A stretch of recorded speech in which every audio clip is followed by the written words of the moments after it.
Vídeo Teleproduções.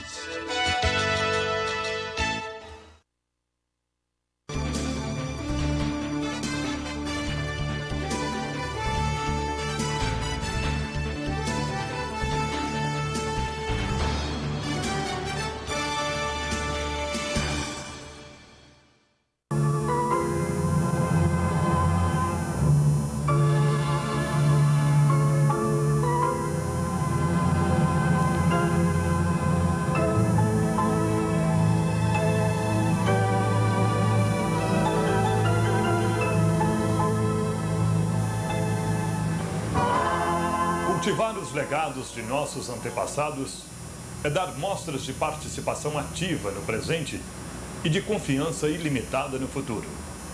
Esta é a razão desse documentário. E para que possamos manter vivas as lições do passado, entrevistamos algumas pessoas que nos ajudarão a reviver partes importantes de nossa história. Hoje estamos dando prosseguimento ao projeto Memória de Muriaé, uma realização da Minas Vídeo, e temos a honra de entrevistar hoje Dr. Pio Soares Canedo, uma figura das mais expressivas em nosso meio, figura tradicional e de uma família tradicional em nossa região. Dr. Pio Soares Canedo nasceu no dia 21 de agosto de 1909 em Muriaé. Fez o curso secundário no Colégio Salesiano em Niterói e posteriormente o curso de Direito na Faculdade de Belo Horizonte, hoje Universidade Federal de Minas Gerais. Foi vereador em nossa cidade por 2 legislaturas.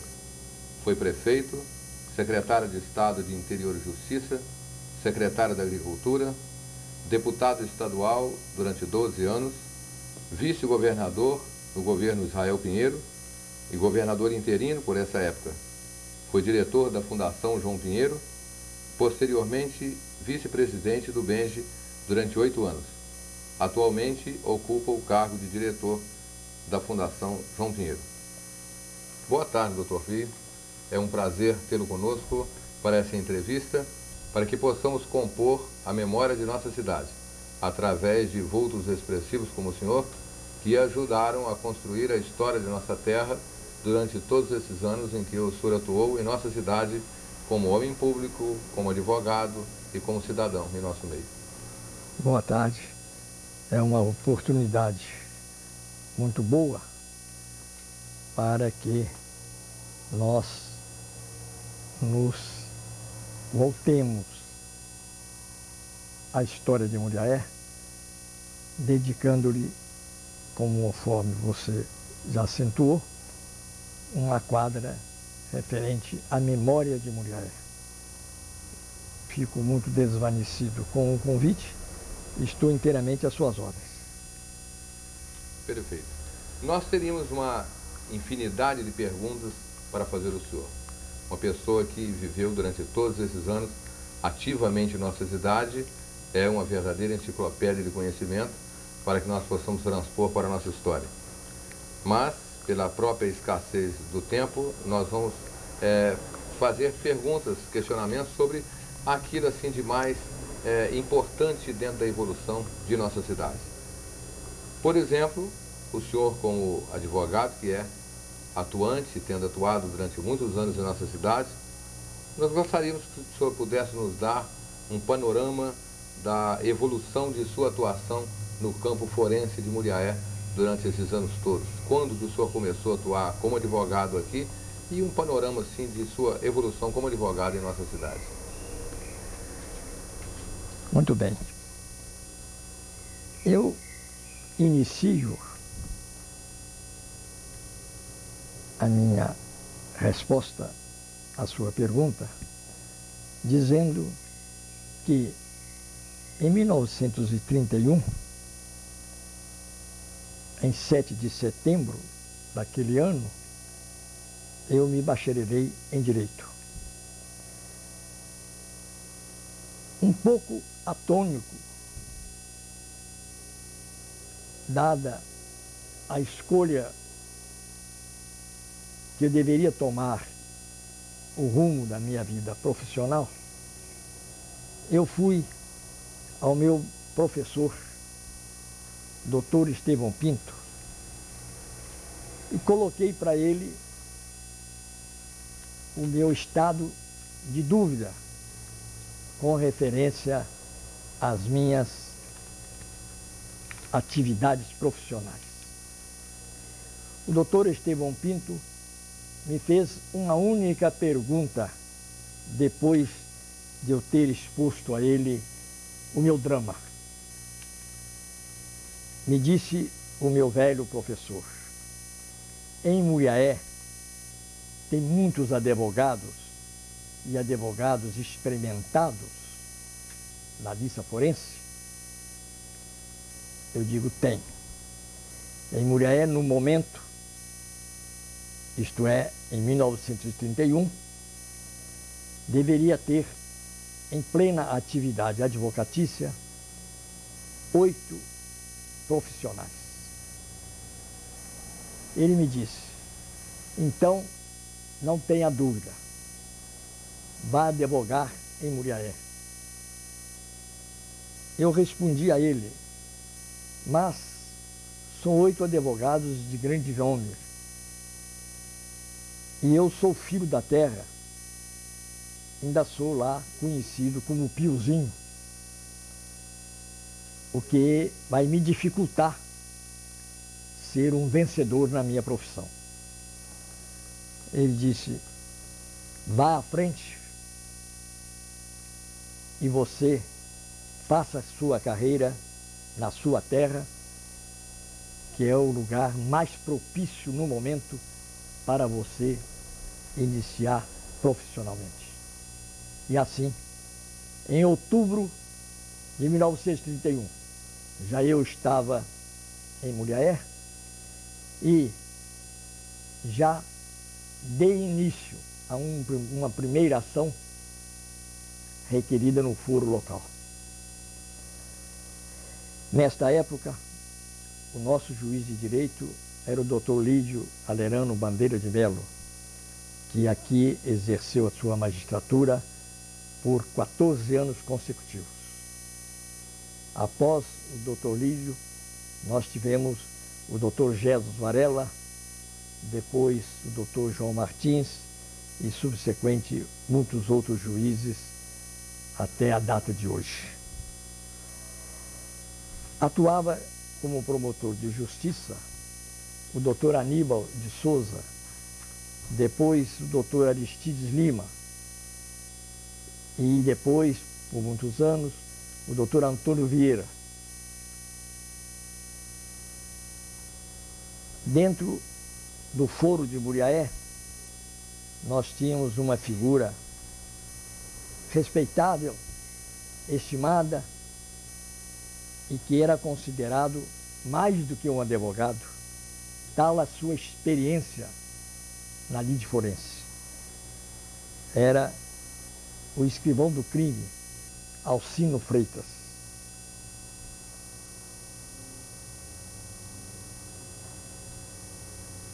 Com ele, nós compunhamos a família forense muito unida.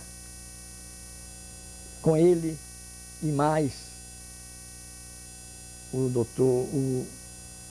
Sr. Domingos Maia, que era o contador, partidor, distribuidor do foro, os avaliadores judiciais, Lapulinês José Pereira e o Jorge Cerqueira. Enfim, a família forense era muito unida. Nós tínhamos, na época, 3 cartórios cíveis, como temos até hoje.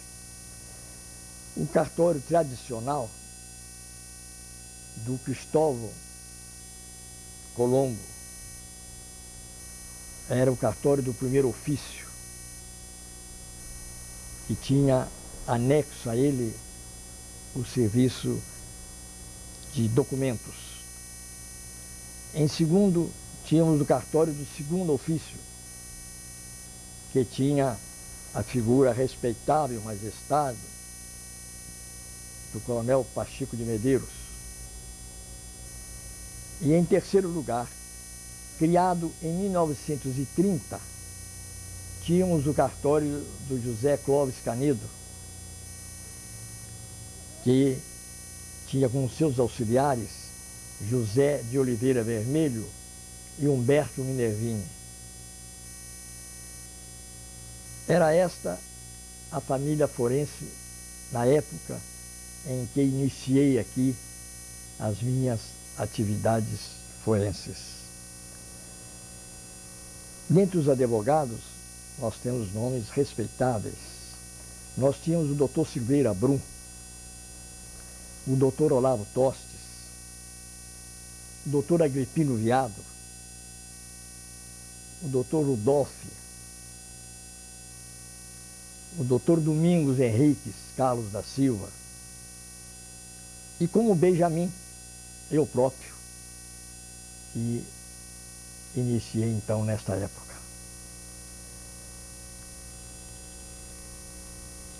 A nossa convivência era muito boa no prédio antigo da cadeia pública. Em cima funcionava o movimento forense, e embaixo eram as células, 3 células, para a detenção dos criminosos. Diariamente, grande parte de nós, os militantes no foro, diariamente íamos ao lado, na pensão Escaramuze, onde tomávamos o nosso cafezinho e discutíamos os assuntos de natureza forense, sempre com a presença do inefável Chico Escaramuze, que além de uma figura popular, era um homem de grande malícia e que nos acolhia todos diariamente com a máxima boa vontade, com a sua senhora Dona Regina, que ainda vive hoje, e a todos nós nos acumulavam de gentilezas.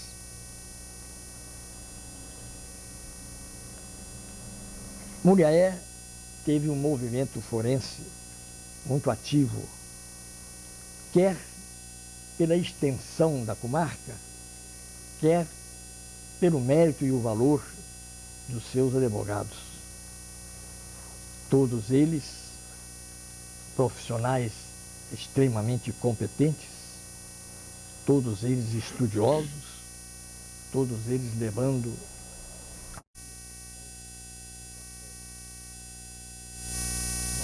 abrangíamos uma área muito grande. Santa Rita do Glória pertencia a Muriaé, a Babilônia, que hoje é o município de Vieiras, pertencia também a Muriaé. Uma grande parte do município de Miraí pertencia à nossa comarca, é hoje o distrito de Dores da Vitória. Patrocínio do Muriaé compunha, integrava a nossa comarca. Enfim, era uma comarca muito grande e de grande movimento forense. No início dessa comarca, nós tivemos o desembargador Canedo, que foi o primeiro juiz de direito em Muriaé. O desembargador Canedo aqui exerceu a magistratura morando na Barra Alegre, na casa sede que ainda hoje está lá. O desembargador Canedo era proprietário da Barra Alegre e lá ele residia com a sua mulher, Dona Eudócia, e com os seus filhos, que são muitos, sendo que de mais projeção em Muriaé, o Agenor Canedo e o Afonso Canedo, meu pai. A vida profissional, para mim próprio, foi, como disse o professor Estevão Pinto. Eu acertei em ter vindo para Muriaé. Eu aqui iniciei minhas atividades forenses, tive uma projeção natural, muito além da que eu esperava, e exerci aqui efetivamente por muitos e muitos anos a advocacia. Dentro dela, formei o meu espírito de estudioso do direito, dei o quanto pude em prol da minha profissão, atuei muito no serviço criminal, que naquela época era muito grande, a comarca. Eu tive oportunidades em que uma semana, 2 semanas de júri, eu funcionava em todos eles com algum sucesso, e assim fui conquistando o espaço dentro da profissão, até que, por motivo de ordem político-partidária, ausentei-me da profissão ativa para ir para Belo Horizonte exercer o mandato de deputado estadual. Doutor Pio, eu queria fazer uma pergunta ao senhor. O senhor foi advogado durante tanto tempo aqui em nossa cidade.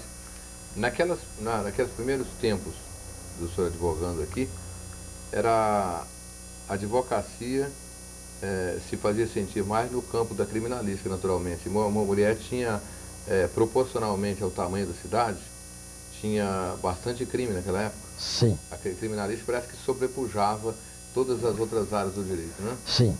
A advocacia criminal, naquela época, era bem mais da metade do movimento forense. Mas, vamos acentuar bem, as causas cíveis eram também muito importantes, apesar de em menor número, muito importantes, pelo gabarito dos advogados da comarca. Nas comarcas vizinhas, não tinha um elenco de advogados como tinha Muriaé. Então, na parte civil, os advogados mostravam os seus estudos, o quanto valia para a profissão dedicar-se a ela na parte civil. Mas é claro que a parte criminal dominava e nós nos projetávamos muito mais na parte criminal.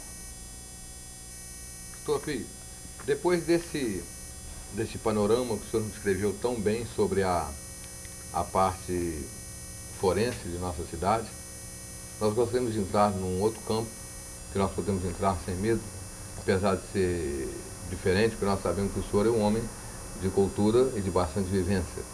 O senhor sabe que os problemas econômicos no país são tão antigos quanto a própria Constituição quase do nosso país, né? Como nação independente. Na própria época do Império, nós já saímos para a República com um problema gravíssimo que era a monocultura. A monocultura criou um problema de risco de dependência econômica muito grande no nosso país. Especificamente aqui em Muriaé, na nossa região, como foi sentido esse aspecto da monocultura dentro da estrutura econômica do nosso município? A monocultura em Muriaé acentuou-se, ao que me parece, muito mais do que nas outras regiões do estado e até do país. Aqui dominava o café. Em torno do café vivia o município, em todos os seus quadrantes, em todos os seus aspectos. Nós tivemos, aqui em Muriaé, nós tivemos os chamados compradores de café. os compradores de café da época representavam mais do que apenas um comerciante de café. Eles exerciam a sua atividade em tudo e por tudo. Eles tinham interferência em todos os negócios da cidade. Tudo girava em torno dos comerciantes de café. Naquela época, existia em Muriaé um único banco, o antigo Banco Hipotecário e Agrícola de Minas Gerais. Os compradores de café faziam as vezes do banco. Eles acolhiam ordens de pagamento. Eles adiantavam dinheiro para os agricultores. Eles acompanhavam a vida de cada agricultor, isto é, de cada produtor de café, porque se resumia, repito, no café a economia do município. Eles faziam com que os agricultores, os vendedores de café girassem em torno dele, comprador de café. Nós tivemos aqui compradores de café de grande porte, porque abrangia, além do nosso município, abrangia toda a nossa zona econômica da Zona da Mata. Muriaé era procurado para a compra de café. Todo mundo nesta região inteira frequentava Muriaé e procurava um dos compradores de café da sua preferência para se familiarizar com ele em torno das suas atividades. Nós tivemos aqui meu pai, Afonso Canedo. Nós tivemos a firma Amador Pinheiro de Barros e Companhia, que trazia consigo a figura do coronel Edmundo Germano. Tivemos o coronel Gabriel José de Oliveira. Tivemos os irmãos Barreto. Tivemos, posteriormente, o Nilo Porto. Tivemos o Dante Bruno. E assim por diante, esses compradores de café foram tomando conta da praça, não com tanta influência como no princípio, mas com o decorrer do tempo, o comércio de café permaneceu ainda por muitos anos como a principal economia do município. Como esse café era exportado, era mandado para o grande centro, que era o Rio de Janeiro, por meio dos vagões da Companhia Leopoldina Reis. A Companhia Leopoldina Reis destinava uma grande parte dos seus vagões a esta cidade. Então, a disputa em torno dos vagões para exportar o café era muito grande entre todos os concorrentes. E nós mandávamos o café para o Rio, ora em vagões de 250 sacos, ora em vagões de 300 e 330 sacos. Ainda não existia a estrada Rio-Bahia. Foi inaugurada em 39, né? Nós só em 39 para 40 é que nós tivemos a chegada aqui da estrada Rio-Bahia.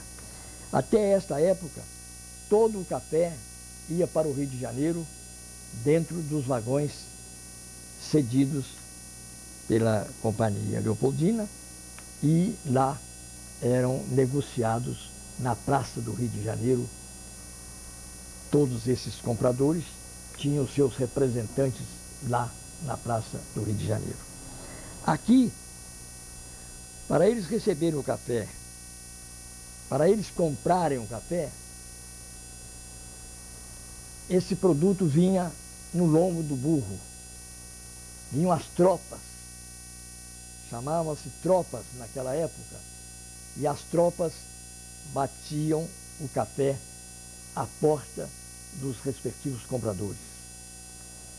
Depois, mais tarde um pouco, começou a vir por caminhão.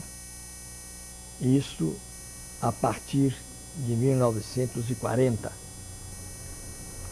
Até essa época dominava a tropa com os tropeiros trazendo o café dos mais longínquos pontos do município e do estado. Vinha do Vale do Rio Doce, da zona da mata propriamente dita, e principalmente da nossa comarca, que era, como eu disse, muito ampla. Então, os compradores de café recebiam o seu produto, beneficiavam, tratavam o café e o embarcava para o Rio de Janeiro da forma com que eu já relatei. Esse comércio de café, era interessante que alguns desses compradores que o senhor citou, eu tive a oportunidade de conhecê-los pessoalmente, inclusive do seu pai, Dr. Afonso Canedo.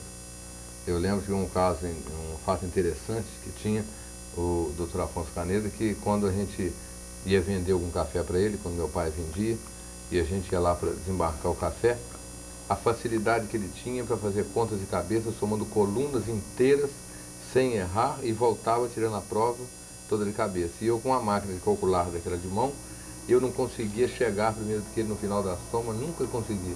Ele sempre chegava na frente somando a mão. E ele às vezes criticava a gente, falava que o menino não devia usar a máquina, não, que a gente tem que aprender a somar com a cabeça. Ele tinha uma memória fantástica, uma facilidade de operar muito grande. Mas depois desse sistema monocultor, o senhor vê que se de um lado ele trouxe muito progresso naquela época, por outro lado ele deve ter comprometido também a economia, porque a partir de um certo momento o país teve que partir para a diversificação econômica, principalmente depois daquela crise de 1929, que refletiu no Brasil inteiro, que foram obrigados a queimar o café, justamente porque nós dependíamos quase de 80% das divisas nossas baseadas em cima do café. No tempo do Getúlio Vargas. Então a diversificação acabou vindo forçada pela própria situação econômica do país. Mas por isso mesmo, Muriaé sempre foi considerado um centro comercial e nunca um centro industrial. Nós sempre, dada essa procedência da monocultura do café, a cidade ficou e mantém até hoje o seu status de cidade comercial, nunca conseguindo ter o status de cidade industrial como Cataguases, como em parte Leopoldina e outras cidades. A gente nota isso principalmente depois do evento da Rio Bahia, que afluíram para cá muitas pessoas, muitas famílias, comerciantes diferentes. Ela se tornou uma cidade bastante comercial, até pela implantação da cultura, a formação da sedimentação cultural da cidade. A gente nota essa diferença. Ela não tem uma estagnação, não vou dizer uma sedimentação cultural igual tem outras cidades que tem um padrão mais estável. Muriaé oscila muito. A gente não tem em Muriaé, por exemplo, o senhor deve notar isso, o chamado rico de Muriaé. Tem sempre várias pessoas, divide mais até a riqueza, porque é uma cidade eminentemente comercial. Ela é dispersa. E nós tivemos principalmente a sorte de ter a Rio Bahia passado por esse município. Então, manteve este nome e essa tradição de Muriaé. Mas nós sabemos também pela história, inclusive a história universal, que sempre que o comércio evolui e sempre que as pessoas ficam sólidas economicamente, eles passam a exercer, obviamente, quase que o domínio, o mando da cidade, que vai se desembocar no campo político. No campo político. Esses comerciantes que o senhor citou, inclusive o seu pai, Coronel Edmundo. Coronel Edmundo Germano, todos eles tiveram, durante esse tempo e durante muito tempo depois, uma proeminência política muito grande. Uma influência Política muito grande no nosso município. Então, nós sabemos que, a partir de um determinado momento, o senhor vai entrar decisivamente na política e vai se transformar numa figura de proa em nossa cidade, como um dos líderes mais significativos dentro da política do município. Nós gostaríamos de perguntar ao senhor como que o senhor se iniciou na política, por que o senhor iniciou e qual foi aquele primeiro assim, clique que deu na sua cabeça para o senhor começar na política. Como foi isso? Eu era estudante ainda e em 1930 nós tivemos a Revolução, chamada Tenentista. A Revolução foi de 3 de outubro a 24 de outubro, justamente fazendo agora o seu ciclo natural. A Revolução me pegou estudante no penúltimo ano de Direito. E eu, então, participei como estudante desse movimento revolucionário de 1930. E daí começou o meu interesse pela política. Nesta época, eu era da Aliança Liberal, que se opôs ao Washington Luiz, que era o presidente da República. Então, em 1930, eu notei a minha vocação para as lides políticas, tomando parte na Revolução, que acabou vitoriosa, com a deposição do Washington Luiz. E o ano seguinte, em 1931, já formado, eu, como disse, vinha exercer as minhas atividades aqui em Muriaé. Doutor Pio, uma coisa interessante que o senhor afirmou aí, porque quando o Getúlio subiu ao poder, sabe que pela história do pensamento político brasileiro, ele pertencia àquela formação de Júlio de Castilho, o castelismo, que foi uma vertente do positivismo implantado na Constituição de 1891, que ele implantou no Rio Grande do Sul. No Rio Grande. Né? Depois veio Borges Medeiros, anotou que o Getúlio foi a cria dele. O fato do senhor fazer justamente o direito, e que dentro da filosofia política do direito, vicejava sempre aquelas raízes do positivismo, teve alguma influência, precisou simpatizar com essa revolução e se identificar com os propósitos dela? Não. Não houve esse fato. Eu me entusiasmei pela campanha da Aliança Liberal. A campanha da Aliança Liberal acabou, a sua vertente acabou no Getúlio Vargas, porque o presidente do Estado, que era o Antônio Carlos, promoveu o panorama nacional e, não podendo ser ele próprio o candidato à presidência da República, fez uma aliança com o Rio Grande e posteriormente com a Paraíba. E nós, entusiasmados com o programa da Aliança Liberal, com a movimentação que ela fez no país inteiro, onde recrutou os maiores valores políticos, nós, os estudantes, nos engajamos nesta empreitada que era a Aliança Liberal. Frustrados com as eleições, pois naquela época as eleições ainda eram feitas a bico de pena, chamado bico de pena, elegiam quem queria. Nós tivemos, então, no panorama nacional, uma degola de muitos candidatos que tinham sido eleitos.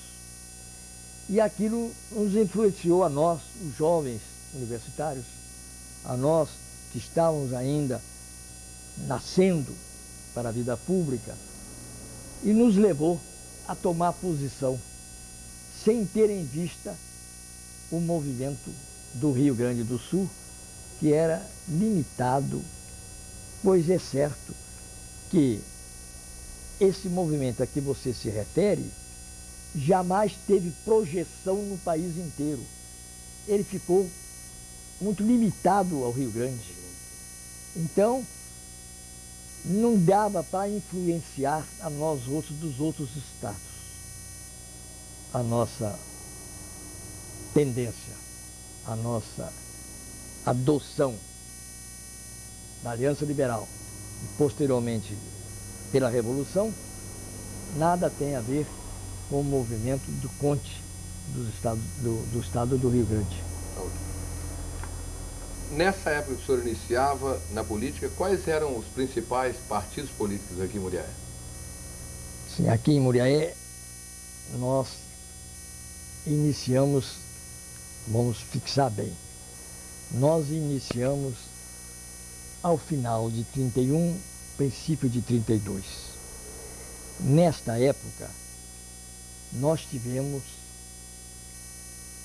a Revolução Paulista. De 32. Né? A constitucionalista. Então, formou-se os grupos políticos que se aliavam, que se conjugavam para atuar na Revolução Paulista. Uns eram favoráveis ao movimento paulista e outros não. Eu, por exemplo, me filiei à corrente favorável ao movimento constitucionalista de São Paulo. E isso foi em 1932, em que nós todos pagamos caro por termos filiado à Revolução Paulista, pois o governo conseguiu sufocar aquele movimento paulista. Um movimento que apaixonou o país inteiro, que teve uma duração bem razoável, mas que no final foi sufocado pelo Getúlio Vargas, que era o presidente da República e continuou presidente da República. Mas acabou sendo forçado a fazer a Constituição em 34. Né? Aí o Getúlio, tendo vencido essa revolução, ele a venceu apenas pela força, mas as ideias prevaleceram. E ele, em 33 para 34, ele promoveu a nossa Carta Constitucional de 34, que era baseada na de 1891, numa pequena reforma feita em 1926 pelo presidente Arthur Bernardes. Essas duas serviram de base para a Constituição de 34. Constituição de 34 que durou apenas 3 anos. Em 37, já ele dava o golpe de novembro e terminou a fase da constitucionalidade no país e nós passamos a viver no Estado Novo. Estado Novo implantado pelo Getúlio, que durou 15 anos. E com a Constituição de 37 ele praticamente governou sem ela, né? Porque ele governou com decreto-lei. Só por decreto-lei, não havia Constituição de 37. Em 37, quer dizer, 34. Em 37 terminou a fase constitucional. Ele vivia ao arbítrio da sua própria vontade pela força. Mas foi um governo benéfico. Apesar de ser um governo fora da lei, Deve ter sido uma necessidade histórica. apesar de ser um governo fora da lei, foi um governo benéfico.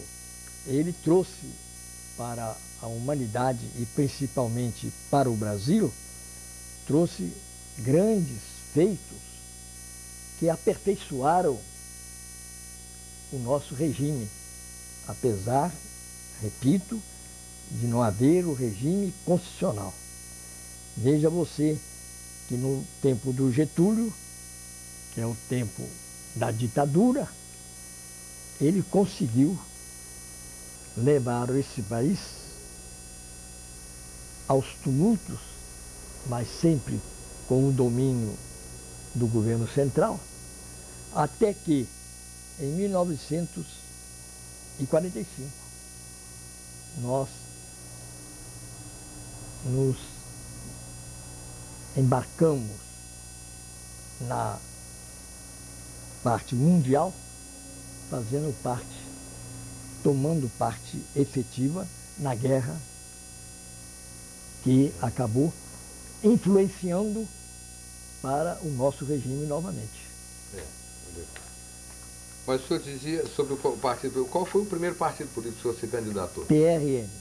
Partido Republicano Era o Partido Republicano Mineiro. Naquela época, existiam apenas em todos os estados os PRs com o respectivo estado. PRM de Minas, PR do Rio de Janeiro, PR de São Paulo, PRP, todos os partidos eram PR. Então, nós éramos do PRM, que era o Partido Republicano Mineiro. E durante esse período que o senhor transitou pela política, até os dias de hoje, o senhor poderia dizer qual foi o seu melhor momento na política? O senhor deve ter tido ótimos momentos. Eu não vou dizer... Aquele que o senhor compôs como sendo o melhor momento. Eu não vou dizer que seja o melhor momento, mas eu devo me lembrar que em 1936, nós conseguimos em Muriaé uma situação na qual eu atuei e me dou por muito feliz. Eu fiz uma composição local com os meus adversários de sempre. Adversários de uma política nascida em 30, nascida com a Revolução. Eu fiz uma composição a que demos o nome de Pelo Muriaé Unido. E em 36 nós disputamos essa eleição pelo Muriaé Unido. Uma composição em que a família muriaense, em parte, participou dela. Nesta eleição de 1936, foi uma eleição indireta. Nós elegíamos os vereadores, aos vereadores cabia a incumbência de eleger o presidente da Câmara, que era o chefe executivo. Nós fizemos 8 vereadores e os nossos adversários fizeram 7. Então conseguimos eleger o prefeito, que foi o coronel Francisco Pereira, pai do doutor Assis Pereira. Francisco Pereira, o Francisco Teodoro de Assis Pereira? Não. Francisco Alves da Silva Pereira. O outro era pai do doutor Assis Pereira. O Francisco Teodoro era cunhado dele e era um chefe respeitável na política na época, e era no distrito de Bom Jesus, que veio a ser sogro do doutor Augusto Alves Pequeno, que está aí hoje. Que eu tenho uma fotografia antiga lá em casa, do coronel Francisco Teodoro de Assis Pereira, e que está o seu pai junto, numa fazenda, todos sentados assim, eles juntos. Eu tenho umas fotos antigas de Muriaé, que eu sempre reproduzo.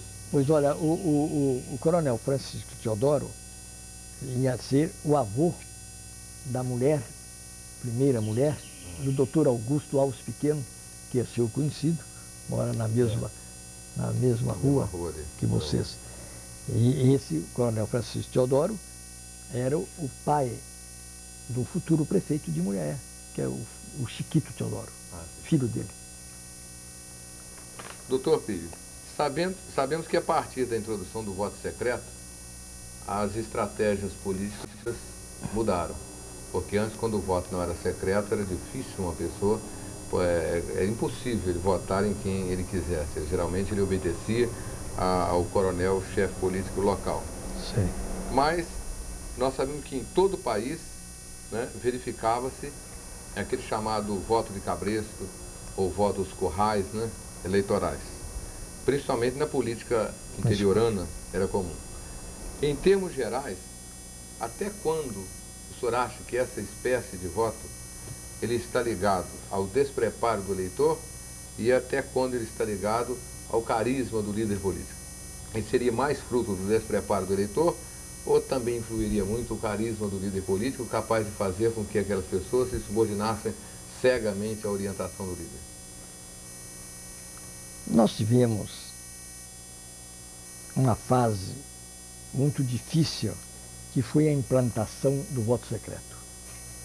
Ela se deu, em primeiro lugar, aqui em Minas, com o presidente Antônio Carlos.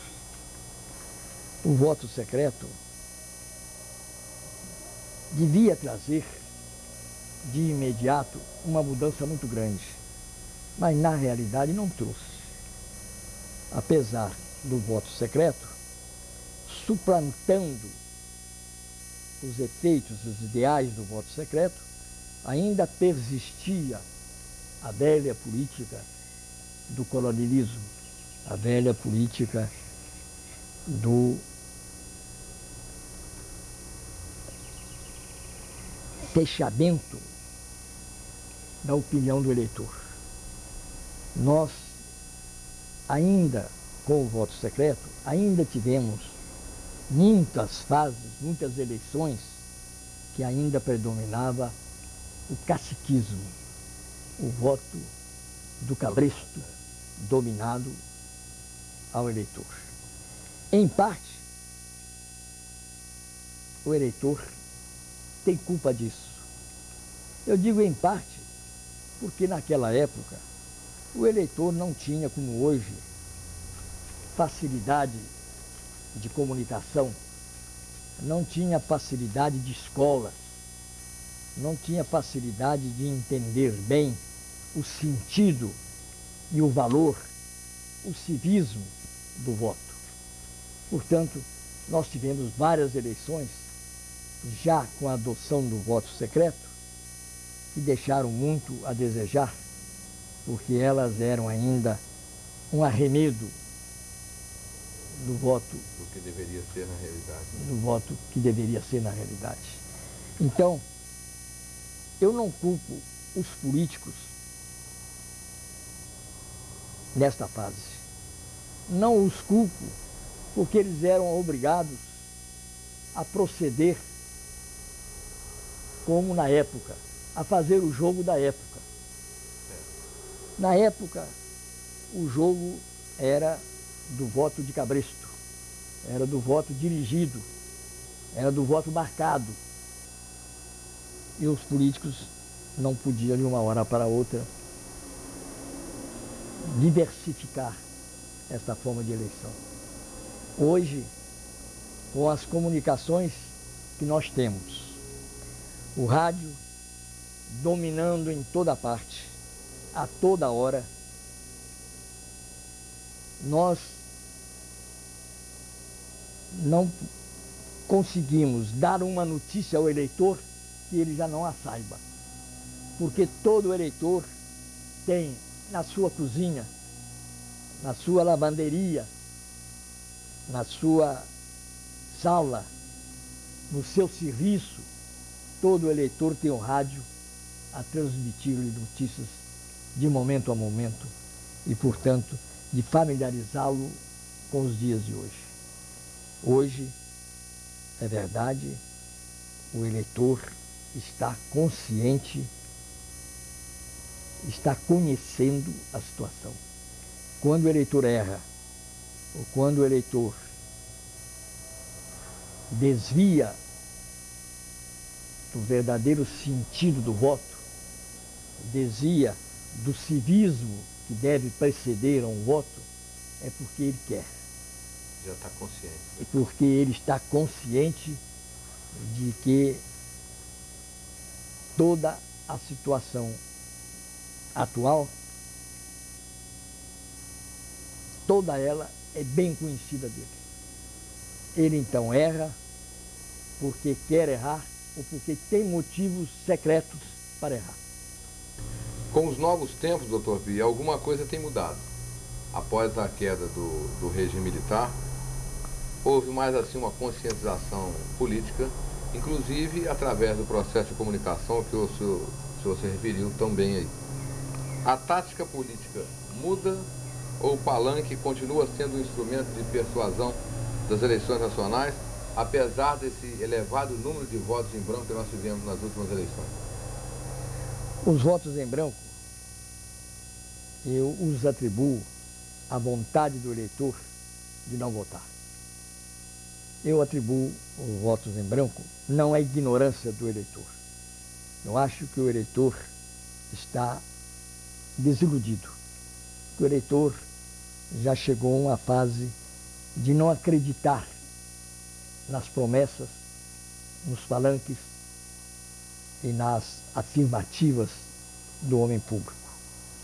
Mas eu vejo o seguinte: hoje, com a televisão, que é um meio de comunicação mais direto, mais persuasivo, eu acho que com a televisão ao lado do rádio, o eleitor está inteiramente preparado para exercer o exercício do voto. Se ele, repito, não o exerce como deve, não o exerce como desejaríamos que fosse, é porque ele tem razões para isso. O regime militar, a que muitos atribuem esse descaso pela vida pública, ele em parte é verdadeiro. O regime militar sofreu, para a opinião pública, sofreu uma fase de desânimo, de descaso, de alheamento das causas nacionais. Mas o regime militar, por si só, não tinha força para levar o país ao ponto em que levou. Levar o país a uma descrença absoluta nos seus homens públicos. Os homens públicos, tímidos diante do regime militar, os homens públicos não exercendo na sua plenitude, porque não poderiam fazer as suas atividades públicas, eles tinham, no entanto, junto às comunidades, junto às bases eleitorais, eles tinham a sua influência partidária. Tanto assim que em 20 anos de militarismo, nós tivemos eleições nas quais o povo escolheu os seus representantes e não os escolheu à revelia, não os escolheu fora do tempo, não os escolheu como que esquecidos dos seus deveres. O povo escolheu timidamente os seus representantes, mas para ele, povo, esses representantes eram autênticos. Eles é que não sabiam exercer a função de representantes, porque o regime militar não o permitia. Doutor Pio, como uma pergunta final, eu gostaria de dizer ao senhor o seguinte: o senhor é um homem de muitas vitórias políticas no nosso município. Nos últimos tempos, o senhor não se postulou como candidato e apenas deu o seu apoio pessoal, que foi enorme. Nós gostaríamos de saber do senhor se isso foi uma opção pessoal e por quê, ou se foi uma estratégia política. O senhor, obviamente, seria eleito, né, teria condições de ser eleito muito mais facilmente do que apoiando um outro candidato. E o senhor, no entanto, abriu mão disso. E o senhor teve alguma razão pessoal, uma opção pessoal, ou foi uma estratégia? Não. Eu confesso a você que eu fiquei muito preso ao município. Fiquei muito preso às bases. Fiquei muito preso às pessoas com as quais eu convivia e às pessoas que em mim depositavam muita esperança. Às vezes, além da que era legítima. Mas tive a oportunidade de ser deputado federal várias vezes. Oportunidade de ser eleito, previamente eleito, pelas forças que então me apoiavam nesta região e fora dela. Tive a oportunidade, após a minha vice-governança, de ser galgado a um cargo de deputado e às vezes até de senador. Mas não foi uma estratégia, foi um sentimento de amor à terra, de corresponder à confiança que o povo depositava em mim. Eu via, neste período de 20 anos de militarismo, eu via que o representante nada podia fazer em prol da sua gente, do seu município. Eu verificava que a luta pelo poder era muito maior do que a luta pelo bem-estar da comunidade local, pelo bem-estar da sua gente. Eu resolvi, então, a não me ausentar para Brasília. Achava Brasília um deserto, achava Brasília fora do país. Eu não via possibilidade de exercer bem o meu mandato em Brasília sem escalar, sem estar presente, sem fazer parte de comissões, de atividades parlamentares específicas. Então, diante disso, eu optei para permanecer em Minas mesmo, permanecer em Belo Horizonte, que é a capital do nosso estado, onde continuei a atender meus amigos, continuei a atender aspirações locais, continuei a atender o desenvolvimento da minha terra e da minha região. Tudo isso sem um plano estratégico, mas tão somente o dever de colocar o meu serviço em benefício da minha gente. Muito obrigado, doutor Pio. Nós agradecemos a sua participação e suas palavras ficarão aqui, suas palavras e sua imagem, nesse trabalho nosso de memória de Muriaé, como uma das personalidades mais ilustres e mais importantes do nosso município. E nós nos sentimos bastante honrados com a sua presença e em contar com a sua permissão para nos conceder essa entrevista e fazer parte do nosso projeto, que é levantar a memória do nosso município. Eu novamente quero louvar a sua atitude de levantar a memória do município. Sempre achei que quem não conhece história não conhece a vida, porque a história é a mestra de todas as mestras. Então, a memória de um município deve ter ressonância, deve ter repercussão na vida contemporânea. Nós não podemos fazer vida atual, não podemos viver os dias de hoje sem conhecer